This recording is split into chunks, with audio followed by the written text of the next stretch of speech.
Você pode participar do Passando a Limpo por telefone, fax ou correio eletrônico. O telefone é 0, o número da operadora 11 826 1009. O fax é 0, número da operadora 11 826 1320. E o e-mail é passandoalimpo@rederecord.com.br. Dona Nicéia, boa noite, prazer em recebê-la. Eu vejo que a senhora veio com um aparato de segurança digno de um marechal em guerra. A senhora se sente ameaçada? Não, óbvio. Não só me sinto ameaçada, como fui ameaçada durante... Eu tive 2 ameaças por telefone. Uma foi localizada até numa delegacia lá na cidade de Mauá, dentro de um orelhão dentro da delegacia. Então foi localizado porque eu tenho Bina em casa. A primeira não, e as outras 2 através de cartas, né? Que eu identifiquei que foi o senhor Jorge Unes que mandou. A senhora está usando colete à prova de bala? Não, aqui no seu programa não tem a menor necessidade. Mas veio de colete à prova de bala? De carro blindado? Carro blindado. Dona Nicéia, as pessoas acham que a senhora fez as denúncias que a senhora fez porque a senhora é uma mulher ressentida com seu marido porque a sua relação com ele se rompeu. O que há de verdade nisso? Primeiro, Boris, sempre que me dizem isso, não me atinge. Eu vou dizer por quê. Até porque 30 anos de casamento é uma relação quase que de irmãos, eu diria assim. Não é mais uma relação...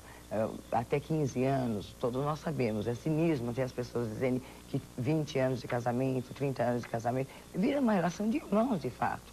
E de irmãos mais queridos até, que é mais forte, eu diria, a relação de irmãos. O amor é maior nesse sentido de parente, não mais de marido e mulher. E fica mais forte até.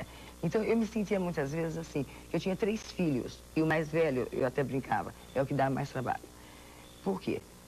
Porque o Celso, desde que eu conheci, ele foi sempre um moço, vamos dizer assim, com problemas existenciais, o que todos nós sabemos. Há 30 anos atrás, o preconceito era muito forte. E ainda é. Preconceito de cor. E ainda é. Não vamos ser cínicos também e dizer que o Brasil não tem preconceito. Tem muito, muito. Mas... Não, ele não se pode dizer vítima de preconceito, que casou com uma mulher branca, podia ter casado com uma negra também e foi eleito prefeito de São Paulo. Sem dúvida nenhuma. Mas até você trabalhar isso num ser humano, você leva muitos anos para tirar essa insegurança, porque existe, eu compreendia, eu sofria com ele, como se eu tivesse, nos meus antepassados, e devo ter tido, porque todos nós tivemos um pouco de... Né? A nossa origem não é uma origem pura, nós brasileiros, né? Eu entendia muito bem e sofria muito. Agora, com o tempo, eu comecei a perceber que ele não adiantava, porque existe um outro lado, que esse você não resolve. É a insegurança, Boris, da autoafirmação, de estar sempre tendo alguém fora de casa. Aí, mulher nenhuma aceita, Boris. Ela convive, ela administra, mas ela simplesmente lava as mãos. Passa a não ser mais problema dela. Sim, isso foi porque a senhora teve, esse problema a senhora teve com ele, mas as denúncias não foram por causa desse ressentimento? Isso, eu entendo que as pessoas pensam que é por isso. As denúncias foram em razão de um acúmulo de sofrimento, mas só quem vive. Eu acho que algumas mulheres de políticos que estão me ouvindo agora, pode ter certeza que elas estão entendendo o que eu quero dizer com isso. Você vai acompanhando. Quando ele é secretário, eu vim observando que como secretário de Finanças, uma cidade da 3ª maior cidade do mundo, um orçamento como aquilo, tinha muito para se fazer em São Paulo. E eu já observava que as áreas das periferias, áreas de maior carência, não havia, na área social da administração do Paulo Maluf, não foi feito nada. Ele fala dos Singapuras, mas eu acompanhei as primeiras visitas deles lá no Beard, em Washington. Eu sabia os valores que estavam sendo liberados. Deixa eu perguntar daria para nós fazermos milhões de Singapuras. A senhora, não era o que foi feito. Como esposa, como mulher do secretário de Finanças, depois do prefeito, não teria entrado mais profundamente do que era de se esperar de uma esposa, de uma mulher, na administração? A senhora não concorreu com ele como uma espécie de prefeita paralela? Não. Vou te dizer por quê. Era ele que me pedia, assim. Aliás, eu por várias vezes me questionei. Por que eu? Porque eu também ficava cansado, horas. Eu me cansava muito. Eu não ficava no gabinete. Eu ia nas regiões, o padre Lancelotti pode dizer, Ele me telefonava do Ministério, houve na enchente. A senhora tinha uma ação política, a senhora me telefonou. A senhora tinha uma ação... Eu cobrava de você, por que você fez isso com meu marido? Não é? Era necessidade de defendê-lo, ajudá-lo. Porque eu ainda acreditava, naquele período, quando o ex-prefeito Paulo Maluf perdeu as eleições para governo, você observa que os noticiários começaram a ficar muito a favor do Celso. Ele começou a provar que ele tinha capacidade. Naquele momento, eu tinha uma ansiedade, uma vontade tão grande para dar certo, até porque, para responder àquele infeliz publicidade que o senhor Paulo Maluf fez na televisão, dizendo: se o Peter não for bom prefeito, não vote mais em mim. Então eu gostaria que ele, no final da administração do Celso, dissesse: o Peter foi bom prefeito. Era dentro dessa linha que eu... Então, se me julgam porque eu estaria cobrando mais de pessoas que eu não deveria, mas a minha cobrança também... O Paulo Maluf um dia disse, assim, minha mulher jamais, em tempo algum, ligou para secretário. Falou mesmo. Eu me lembro que ele falou isso. Bom, não precisava ligar para a secretária, porque ela ligava para a mulher do secretário de Finanças, entregando o IPTU dela para ele livrar ela do IPTU. Isso o senhor Paulo Maluf esqueceu de dizer no programa quando ele falou. Agora, você está dizendo que a dona Silvia ligou para a senhora? Não ligou, me entregou. O IPTU? O IPTU das empresas dela, e não só dela, como de várias empresas, e ela dizia assim: entregue isso para o Peter. Dizia: isso é loucura, você me fazer isso comigo. Eu não vou entregar. E olha, e era tão assim, anormal, que era um desfile, vamos até o toalete, ela tirava uma papelada da bolsa e dizia: aos poucos eu vou te entregando. Entregue para o Peter. Eu dizia: entregue para o marido, seu marido que é o prefeito. O que eu vou fazer? Uma vez eu disse: Silvia, se isso é cópia, rasga e joga no vaso aqui dentro. Então, você veja, Boris, esse tipo de propostas indecentes já começou naquele período. E a senhora levava os papéis para ele? Nunca. Eu dizia: você tem ideia do que pode acontecer? Por exemplo, se nós sairmos daqui, eu for assaltada, como aconteceu uma vez, em frente ao Buffet França, eu fui assaltada. Se levam minha bolsa, vão descobrir o IPTU da Silvia Maluf dentro da minha bolsa? A mulher do secretário de Finanças. Todas as acusações que a senhora faz, algumas que têm repercussão exclusivamente moral, outras de repercussão moral que na área criminal, têm levado a alguns processos. A senhora não teme que a senhora, sem ter apresentado provas no sentido formal, a senhora fique sozinha, pendurada no lustre, na hora do julgamento das ações de caráter criminal? Esta é uma das 40 ou 50 pastas que eu tenho de provas. Foi muito... Eu aceitei a ver o seu programa, Boris, por essa razão. Porque eu cansei de ouvirem dizer que eu não tenho provas. Eu estou perguntando para a senhora, porque eu não vi nenhuma prova. Não é o seu caso, mas... Não, eu não vi. As pessoas não viram. Eu vou te dizer assim, nos meus depoimentos, eu levei prova aos promotores. Então, eles me orientavam que quando eu fosse descer para fazer a coletiva com a imprensa que estava ansiosa, aguardando o final do depoimento, eu dissesse que não iria dizer nada para não atrapalhar as investigações. A senhora me disse que a senhora traria novas denúncias que foram confiadas ao Ministério Público e que o Ministério Público preferiu não divulgar. Baseado num argumento que eu tenho, como você mesmo bem disse, que eu tenho vários processos. Não são tantos assim. Eu tenho, na verdade, uns 4, se for muito, que já foram... que chegaram a mim e já estou me defendendo. Antônio Carlos Magalhães. Que não foi... O Antônio Carlos Magalhães perdeu, o juiz não aceitou, ele remendou, vamos dizer assim, agora na segunda, não se sabe se o juiz vai aceitar. O do Fausto Caminha foi o único que aceitou. Mas hoje, Interlagos, no estado de São Paulo, está mostrando. E eu já dei as provas para o repórter. Eu quero que o senhor Fausto Caminha sabe que as provas, senhor Fausto Caminha, foi eu mesmo que entreguei para o repórter. Assim como outros repórteres profissionais que foram fazer as minhas investigações, orientadas por mim pelo caminho certo que eles deveriam fazer para chegar aonde eles precisariam chegar, foi junto comigo. Então, não adianta dizer que eu tinha um Chico Pinheiros, um Mário Covas por trás de mim. Amanhã pode dizer que eu tenho Boris, porque hoje estou aqui dando uma entrevista para você. Quem está pagando os seus advogados de defesa? A senhora tem dinheiro para isso? Eu tenho uma advogada da doutora Andrea Maquilin, que ela é a criminalista. Então eu fiz um acordo com ela que, na medida das causas ganhas, porque você deve entender que eles estão me processando, mas eu tenho uns 4 ou 5 para cada um. Só do Flávio Maluf. Você imagina quantos que eu tenho. E, felizmente, ele tem uma situação privilegiada, ele pode me indenizar. Agora, aos outros, eu prefiro que vá a crime, porque moral não tem preço também. Eu acho que a indenização em dinheiro não é uma boa indenização. O processo normalmente tem 2 vetores, um criminal e um Exato. civil. Então, na área civil, eu prefiro que vá para a área civil, todos eles. E o que for de danos morais. Então, todas essas pessoas, elas serão processadas por mim. O Antônio Carlos Magalhães, eu vou conseguir, ele não vai ficar escondido atrás da imunidade parlamentar dele. E nem os vereadores. Os vereadores não têm imunidade. Não, mas eles se acham. Aliás, eles têm imunidade para tudo. Eles podem tudo. Eles acreditam que têm. Eles nasceram já com o privilégio de ser imunes à corrupção. Enfim, eu não preciso nem dizer porque a população já seria repetitiva em relação a isso. Então, esses processos que eu estou recebendo é uma grande oportunidade de eu pegar nas minhas pastas mais denúncias que eu não pude nem sequer levar ainda ao Ministério Público. Porque eu não posso paralisar 8, 9 promotores, procuradores, durante 9 horas, que senão eles só vão ficar recebendo denúncias, e não vão investigar. Então, a senhora me falou que a senhora traria uma das denúncias que o Ministério Público preferiu não divulgar. Eles preferiram ficar em sigilo com eles. Eu vou dizer por quê. Porque se trata de um juiz. Juiz? Um juiz. É doutor José Benedito Godoy. José Benedito Godoy, juiz. Ele mora bem próximo. A senhora sabe de que vara que ele é juiz? Não, isso eu não sei.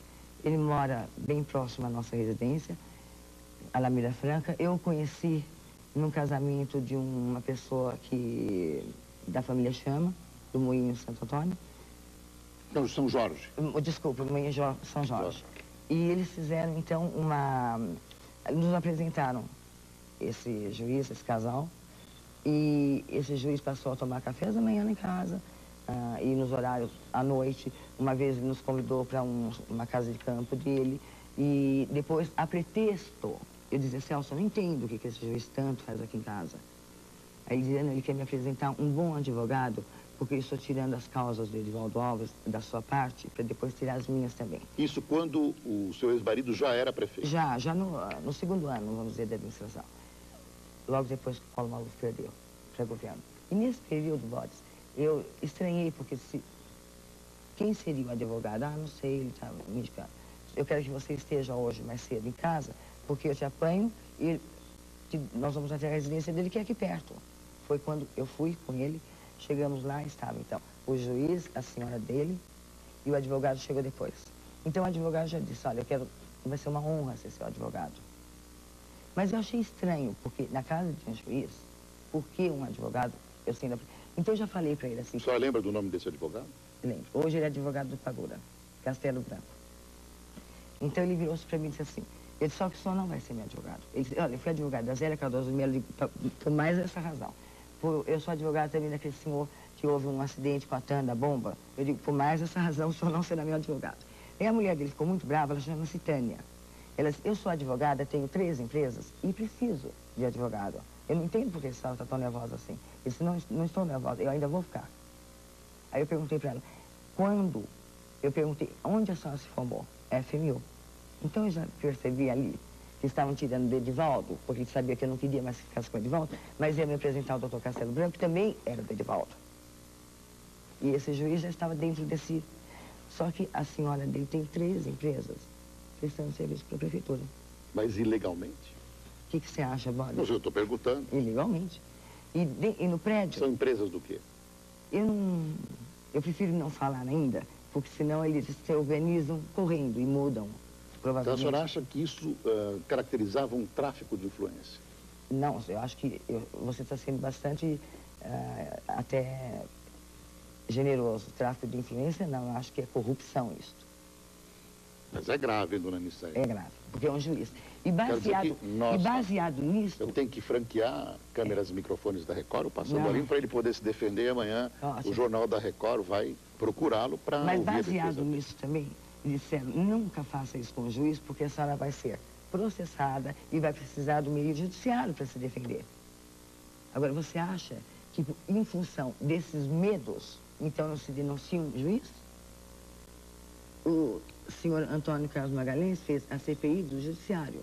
Será que tinha só um juiz? Dona Nicéia, mas se ele já tinha 3 empresas, se a senhora dele já tinha 3 empresas prestando serviço para a prefeitura, qual a vantagem que ele teria em apresentar um advogado para o seu marido? Qual a vantagem de ele apresentar o advogado em causas... E como eu não aceitei, hoje ele é advogado do Jorge Pagura, que quando eu fui na CPI dos medicamentos, sozinha, sem advogado nenhum, o Jorge Pagura já foi acompanhado do senhor Castelo Branco,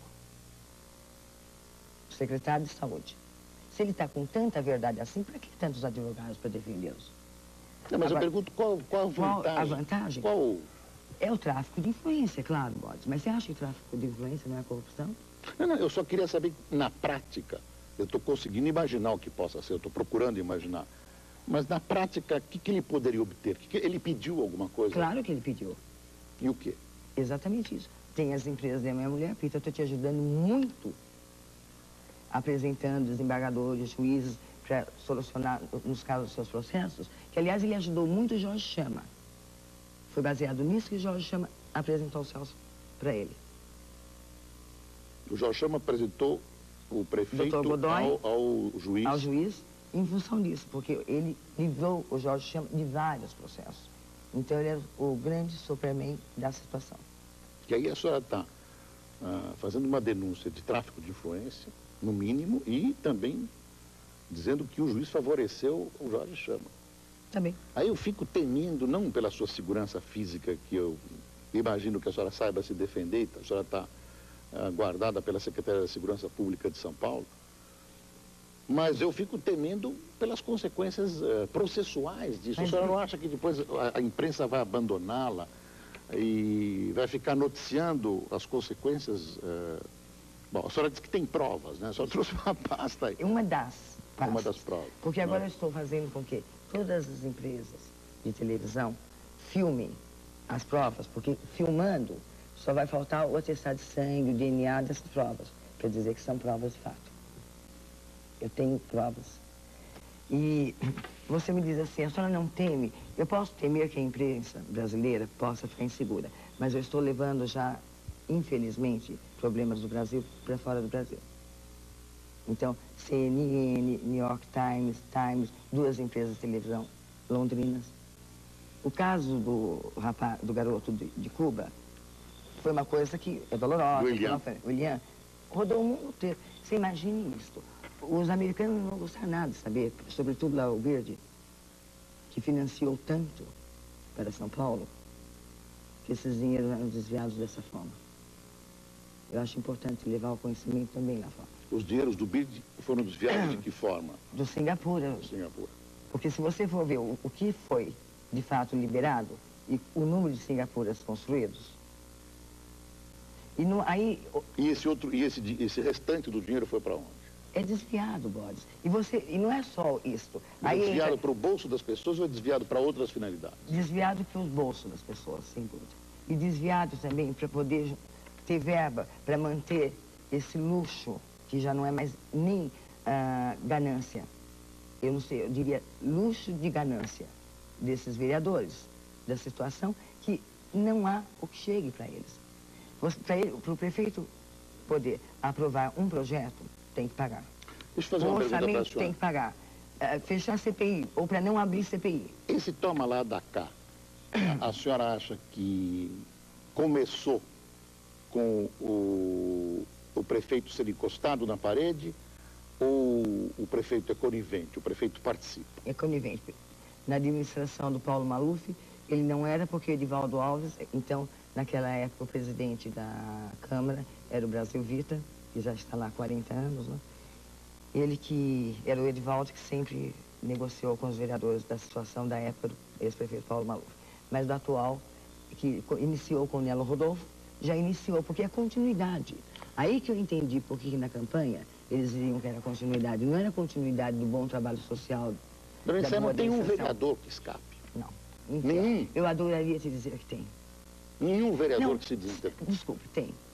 O que foi recente, foi por um período muito pequeno, secretário de administrações regionais. Que é vereador e foi isso, secretário. Isso. Eu já me lembro o nome dele. É muito correto, sério. Na regional onde ele administra também, a região muito bem tratada, cuidada. De SEI. Não é de SEI, não é de SEI, é... Deu um branco agora. Deu também em mim. Mas, então, tem gente que tem... Tem, como toda regra, esse é a exceção. Os outros não tem nada. Eu me admiro muito também, embora eu não estava no Brasil, mas eu soube que enquanto eu estava em Nova York, o José Izar disse que ele tinha, quando ele estava correndo o risco de ser caçado, ele disse que tinha 35 amigos. Na mão. Na mão. Ele já disse tudo. Disse? Disse, sem dúvida. Dona Nicéia, vou pedir um tempinho para a senhora, nós vamos fazer um intervalo comercial e voltamos já para continuar a conversa com Dona Nicéia. Até já.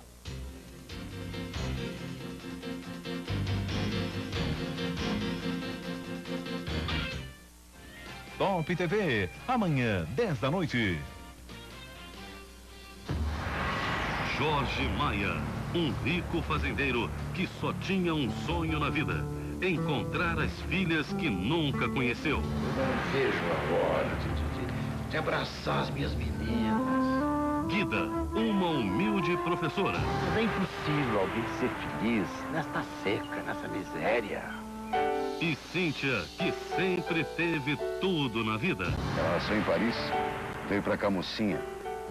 É engenheira arquiteta e tem um alto cargo. Diferentes mundos prestes a se encontrar. Eu vou procurar as duas. Eu quero aproximar uma da outra. Eu quero que elas se amem como duas irmãs. Uma é indefesa e outra é uma deslumbrada, acha que sabe tudo. Aqui estamos nós, as herdeiras e o testamenteiro. Dia 8h15 da noite, estreia Marcas da Paixão. Cristina, me ligue urgente com o presidente da Geometal em Curitiba. Entendo. Tá na linha? Alô, Siqueira! Olha, não consigo te ouvir, tá horrível a ligação! Liga você pra mim, liga pra cá! Um abraço! Mais alguma coisa? Só isso, obrigado. Quer um jeito novo de economizar nos interurbanos nacionais? Diz que Inteligue 23 e economize no horário comercial.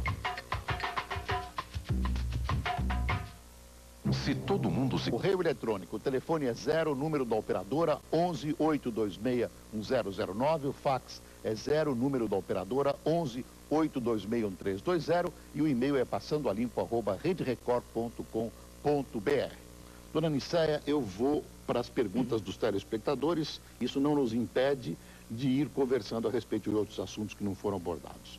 O Luiz Carlos, que é um funcionário público de Bragança Paulista, pergunta: o que a senhora sente pelo seu ex-marido Pita, amor ou ódio? Luiz Carlos, nem amor, nem ódio, nada. O Lair Lima, de Campinas, pergunta: estou de acordo que tudo deveria ser denunciado, apurado, mas tenho que ficar contra a senhora por ter usado tudo por tanto tempo, só agora está denunciando. Não acha meio estranho? Será que foi porque foi afastado do esquema? Que a senhora foi afastada desse esquema que a senhora está denunciando? Luiz Carlos, na verdade é muito doloroso, muito difícil. E você denunciar não só o pai dos seus filhos, mas é o pai de muitos filhos, irmãos de muitos irmãos, tem a família de todas essas pessoas que eu estou denunciando. Eu também não poderia denunciar uma administração de 4 anos do ex-prefeito Paulo Maluf se eu não conhecesse melhor os 3 anos da administração do meu marido. Eu seria precipitada se tivesse feito antes. Eu adoraria que não precisasse ter denunciado. O Aldo do Guarujá quer saber se a senhora é candidata a vereadora. Eu pergunto, candidata a alguma coisa, vai fazer política? Eu acho que o trauma que eu tenho de ter convivido nesse meio foi suficiente para mim não querer mais nada, em momento algum, estar na vida pública. Eu posso assinar agora um documento aqui com o Boris Casoy, como já fiz para uma coletiva, que se eu um dia for candidata a alguma coisa, nunca votem em mim. Eu já conheço um outro que disse nunca vota em mim. Só que eu nunca fui político, é diferente. As nossas diferenças são essas. O que a senhora tem a dizer do seu filho que falou que fuma maconha? Ele disse, isso é uma vergonha. Assinado Roberto Coutinho, Anália Franco, Tatuapé.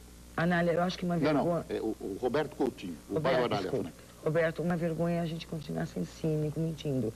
Todo adolescente, todo jovem, as pessoas todas que estão me ouvindo, que já tiveram filhos, que passaram por um problema desse, entendem muito bem o que eu estou dizendo. É muito difícil numa família desestruturada como era a nossa, diante de todos os problemas que eles viviam, que eu não quero aqui trazer de uma forma assim, até tão próxima de vocês, da vida pessoal, que meus filhos viviam comigo e meu marido, meu ex-marido. Portanto, ele colocou assim, de uma forma até importante. Se eu não tivesse fumado maconha, eu teria estado louco. Agora, entendam bem, ele não é um dependente de maconha. Ele teve um período, quando ele terminou um relacionamento ele estava iniciando, antes de iniciar um relacionamento com uma mocinha que ele namorou durante 7 anos, ele foi pego fumando maconha. Depois disso, eu o levei a uma clínica, que é um grande especialista de adolescente, Dr. Amin, e que fez um bom tratamento no Vitor, e quando ele sentiu que o Vitor não tinha uma grande dependência, era aquela curiosidade de início, e namorando essa mocinha durante 7 anos, ele foi se desligando. Ele voltou a ter essa dependência nesse período tumultuado da campanha, do pai dele como político, das agressões que faziam do pai dele. Ele sofria muito, assim como eu também sofria, minha filha sofria. Então, para você ter uma ideia, ele chegou a me contar que sabe como ele fumava maconha nessas noites? Nas marginais. Olha que desespero. Porque ele não podia nunca ser pego fumando maconha em algum lugar. Então ele teria que procurar as marginais onde não tem sinal, porque se ele parasse, a polícia pegava. Olha os riscos que nós sofremos. Então eu tenho que agradecer a Deus, que Deus sempre foi muito bom, protegeu muito meu filho. E eu fico muito feliz. É claro que eu adoraria que ele nunca tivesse passado por essa experiência, mas a verdade é essa, ele assumiu. Dona Eunice, a senhora, toda vez que nós conversamos por telefone, a senhora me diz, olha, aconteceu um fato gravíssimo com a minha filha em Nova York. A senhora pode ou não pode contar? Se a senhora não puder, não conte. Posso, Boris. Eu acho que é importante esclarecer isso. A minha filha foi... meu ex-marido insistiu muito que quando no desejo que a Roberta tinha de morar fora desse país, já não suportando mais as injustiças que eram feitas com ela na FMU, na faculdade, para vocês terem uma ideia, as provas dela eram adulteradas, as perguntas e as respostas. E o pai não fazia nada, ela ficava desesperada. Então ela disse para ele, eu não quero mais continuar aqui. Ela era uma estudiosa, uma estudante, 7 horas da manhã. Explica isso de novo. Como as perguntas e as respostas eram adulteradas? Adulterado, por exemplo. A pergunta, ela respondia direitinho. Depois ela ia ver, adulteraram a resposta para sair errada a pergunta. E uma própria funcionária, que eu não posso citar quem é, comunicou a Roberta. E todos que conviveram com a Roberta, os seguranças da Roberta, ficaram impressionados de ver como a Roberta era estudiosa. Porque a Roberta já tinha uma intenção de terminar a faculdade de Direito isso e depois de estudar onde? lá fora, na FMU. Que na época o ex-secretário de governo era Edivaldo Alves da Silva e que a presidente da empresa era a Bíblia, a mulher dele. E eles já estavam perseguindo a menina naquele período, porque os professores, por exemplo, quando começou a CPI dos precatórios, eles davam aula sobre CPI dos precatórios. Quando estourou a história dos frangos, que eu paguei o pato do frango que eu não comi, também foi da mesma forma. Os professores davam aula sobre frangos. Por exemplo, licitações.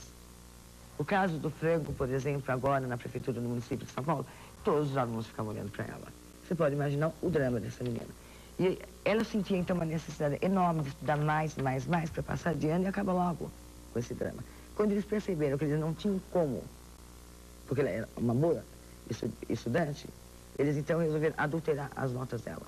E eu quero deixar bem claro também que tudo isso que vem ocorrendo comigo, com o Vitor e a Roberta agora, sobretudo nesse momento, quando ele foi pego na situação dessa moça, que vai ficar bem esclarecido para todos, que o Vitor não é um menino agressivo. Todos, basta ir perguntar para as pessoas que conhecem meu filho, que sabem que ele não é agressivo. Ele viveu um ambiente muito difícil. É claro que quando a gente vive um ambiente assim, você procura ser exatamente ao contrário do que você presenciou. Então, no dia, é bom lembrar que essas moças disseram que o Vitor agrediu. Ele estava com os lábios machucados e as mãos. E o advogado disse que eles estavam com os braços, que o Vitor torceu o braço delas, e a outra não sei o que aconteceu. Elas saíram de lá muito bem arrumadinhas da delegacia, não estavam com nenhuma aparência de sofrimento. E eu quero deixar bem claro que ele gostou dessa moça. Ele tinha planos de casamento, Boris, com essa moça.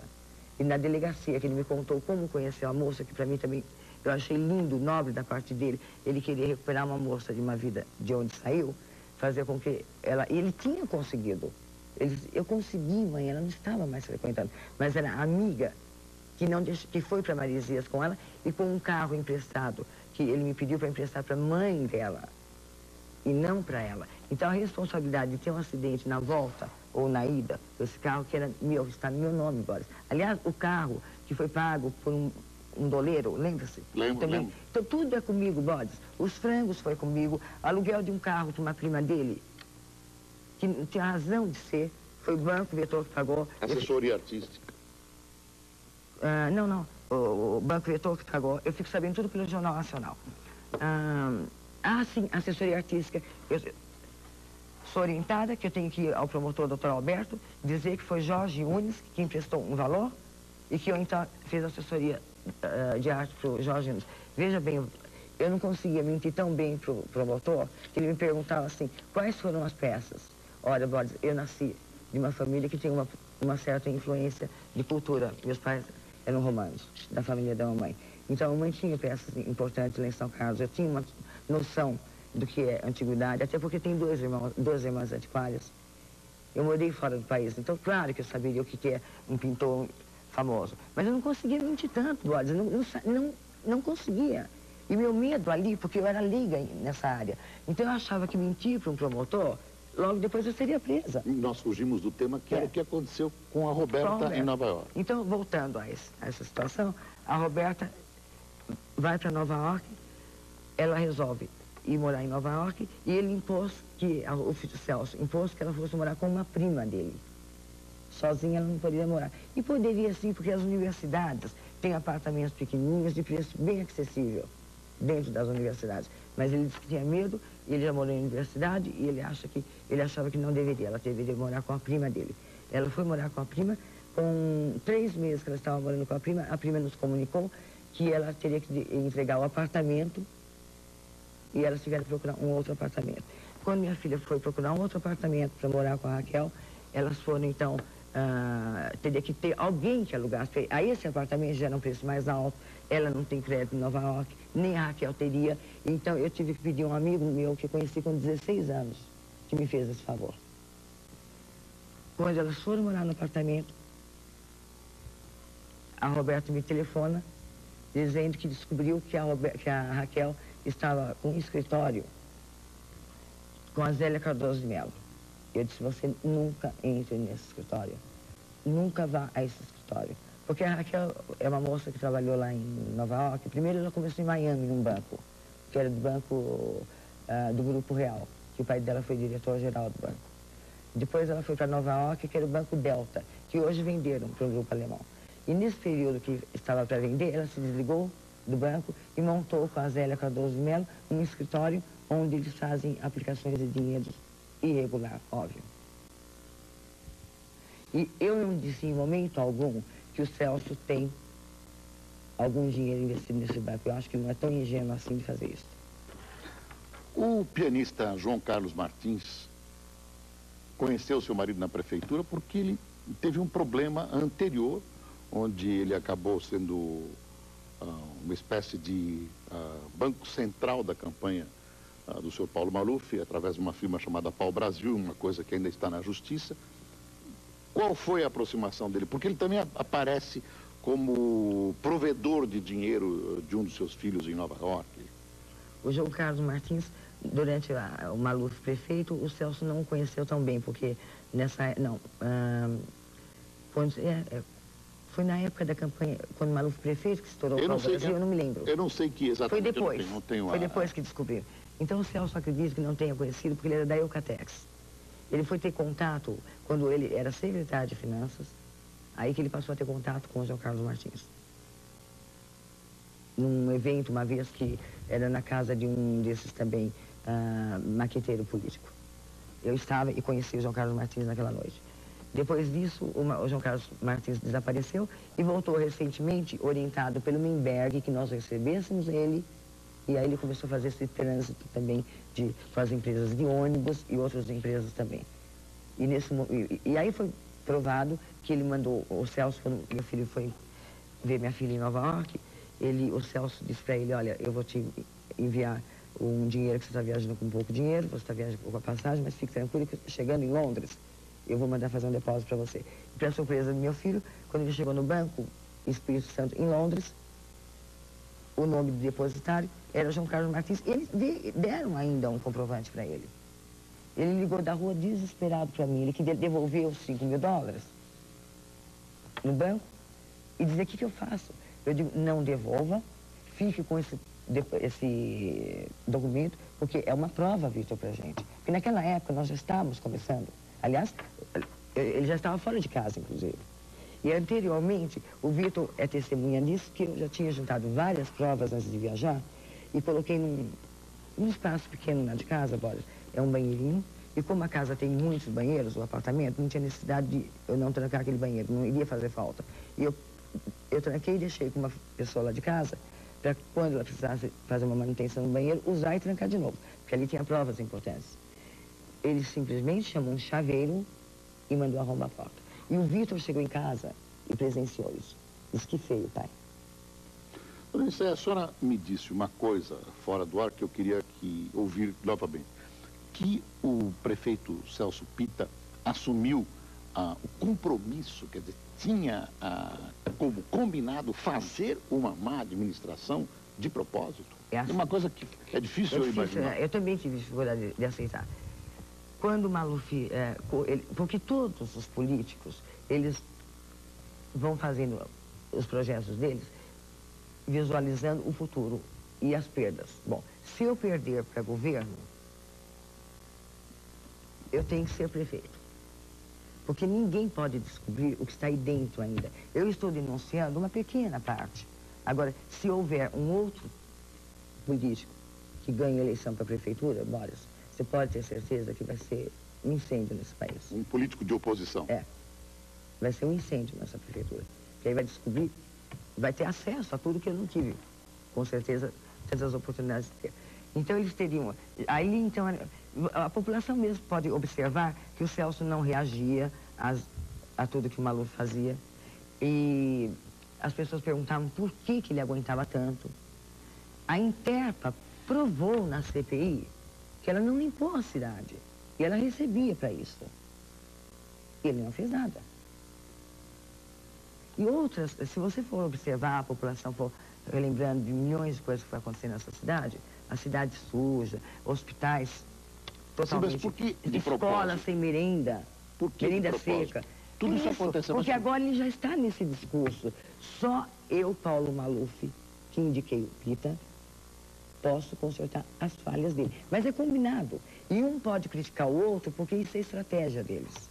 Quer dizer, a senhora não é o que a senhora imagina que seja. A senhora tem a informação de que isso é uma estratégia combinada. Isso é discutidos lá. E o dia que eu não aceitei... Aliás, eu falei isso para os publicitários que eles chamaram, que é o James Carvalho dos Clintons, que vieram várias vezes aqui. Sim, o James Carvalho. Na época que o Maluf era candidato ainda para governo, os dois vieram lá em casa e disseram: vocês precisam suportar isso. Eu disse: eu não vou suportar mais. Eu não vou. E nem meus filhos mais suportavam, porque a cobrança não era só das pessoas comigo, Boris, era também com o Roberto e o Vitor. Os amigos na escola, os amigos sem ser na escola, aonde quer que eles fossem. E a mim também. Eu fazia um trabalho social no centro de apoio, eu ia nessas regiões das periferias, onde a desgraça... vocês assistem nas televisões, eu assisti ao vivo, olhando. Deixa eu pegar um grupo de perguntas finais aqui. O Cláudio Prevedelo Bento, que é de São Paulo, capital, um jovem, pergunta: o impeachment do prefeito Celso Pitta deve sair ou deve acabar em pizza, na sua opinião? Não acaba em pizza. Eu não diria em pizza, mas porque essa palavra já virou até muito repetitiva. Eu diria que eles já estão fazendo os acertos, quando outro dia eu vejo nos jornais eles dizendo que ele está negociando diretamente com os vereadores, com o presidente da Câmara, e o presidente da Câmara argumenta que ele está sempre indo lá com o chapéu. O chapéu Sim. Agora, quer dizer, as verbas não é, que eram na casa de Jorge Unes, provavelmente agora naquele gabinete, entende? Então, não tenho dúvida. Eles vão fechar essa CPI com os mesmos acertos. Aliás, para não abrir, já teve acertos, você pode ter certeza. Só que as oposições foram muito seguras. E vai acabar dessa forma. Eu acredito que ele será impeachmentado, e não é só ele, o nosso desejo, né? Eu como cidadã e como a população também, é que seja Paulo Maluf, os vereadores todos, e se eles também não tivessem nada a temer, que ficassem isento, se desligassem da Câmara para que pudesse realmente fazer as investigações. Dona Nicé, o Cláudio termina com a pergunta que nós vamos terminar a entrevista. Além de ameaças e de processos, o que mais a senhora ganhou com essa história toda? Eu ganhei um alívio, ganhei um grande alívio de sentir um peso que só eu gostaria que as pessoas que estão vivenciando os dramas que eu vivi nas suas casas, que são senhoras e políticos, ou ex-senhoras e políticos, possam sentir esse alívio que eu sinto hoje. Que eu consegui sair ilesa dessa situação toda, porque a persistência deles, a falta de escrúpulo deles na minha residência, falando em dinheiro, em corrupção, querendo que eu entrasse nessa situação, e só pude fazer isso porque não entrei de fato. Então, eu já ganhei muito, filho, muito, de ter conseguido falar tudo que eu estou falando, pôr para fora, conseguir fazer com que a população tenha conhecimento disso e fique alerta nas futuras eleições. Eu tenho certeza que, se a justiça não for condená-los, a população já os condenou, porque eles não serão reeleitos jamais. Eu queria dizer às pessoas que se sentiram atingidas por observações ou denúncias da dona Nicé, que este programa é ao vivo, as pessoas evidentemente não podem ser ouvidas neste momento, serão ouvidas a partir de amanhã.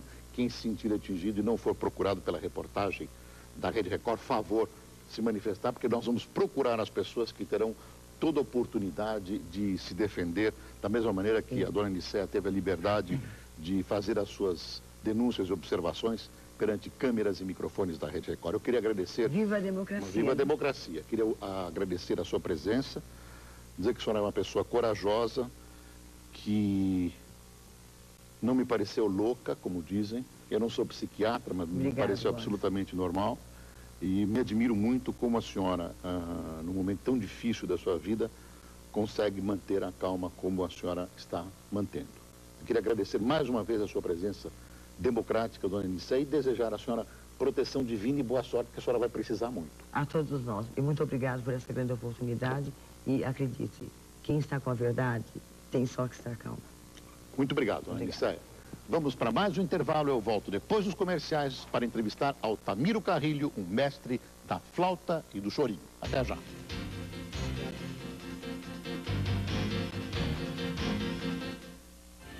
Jornal da Record, amanhã, 7 da noite.